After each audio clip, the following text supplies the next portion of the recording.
Saw this happen firsthand with a Philadelphia rapper named Gillie the Kid. He was brought to my attention by the legendary Philly disc jockey, Cosmic Kev. At the time, I was riding sky high off my first couple of albums and constantly had people pitching me their artists. Kev was seasoned, so he knew the best way to get my attention was to approach me humbly. Yo, I never asked you for anything, he told me, which was true. But I need one favor. I need you to listen to Gillie's joint, because this is going to pop.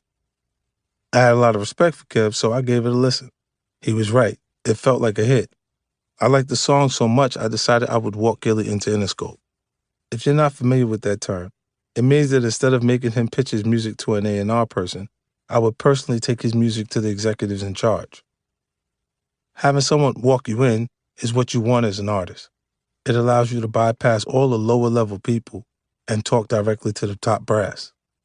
It's especially valuable if the person walking you in just sold 25 million records for the label. Then you really got everyone's attention. I played Gillie's song for one of the top executives. At first, they weren't as sold as I was. Then I told them my plan. Listen, I don't think it makes sense to put Gillie on G-Unit, I explained. I didn't know if his sound would mesh with what we were doing at the time. But if you guys sign him, I'll give the project my full support. I'll put the battery in his pack. The executive said, okay, that changes things. Let's do it. If I co-signed it, they knew it was going to sell.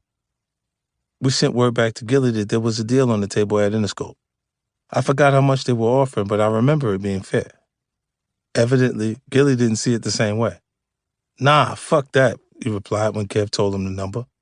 They got to give me $1 million to sign. I was surprised at his response, but out of respect for Kev, I went back and told the execs what he wanted. They felt it was way out of line for someone without much of a track record.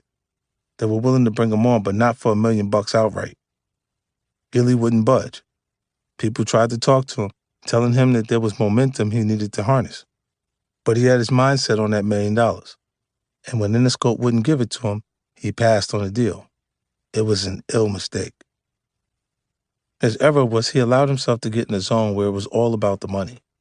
His vision was too limited. Another factor was his environment. Philly is a big enough city, but its rapper community is pretty small. Everyone knows what the other guy's doing. Gillie probably heard what Beanie Siegel had signed for or what Philly's Most Wanted had gotten, and figured he had to hold out to be in the same league. It was the wrong way to assess the deal. Instead of focusing on what the next man got, he should have focused on the larger opportunity, which was having me get behind this project. With all my momentum, I could have given him the heat he needed and then some. I have zero doubt that with my cosign, Gillie would have ended up making way more than $1 million from Interscope. Instead, he signed somewhere else, and several years later released an album that didn't get the proper support or attention. That was pretty much it. He never had his moment despite his proven skills. Today, Gillie's a respected OG on the Philly scene and has a popular podcast, but he never experienced the level of success he should have as a rapper. Focus on the potential, not the payday. When we look back at how I evaluated the Eminem deal, notice all the positives I focused on. Elite talent to work with, a lack of internal competition, and access to a new fan base. Now notice what I didn't mention. Money. I knew whatever number we agreed on would ultimately be irrelevant compared to what I would earn long term with the proper plan in place. My signing bonus for Shady Records was only $1 million. But I ended up earning so much money off that deal, the signing bonus is almost irrelevant. It might sound counterintuitive, especially in a chapter titled Know Your Value.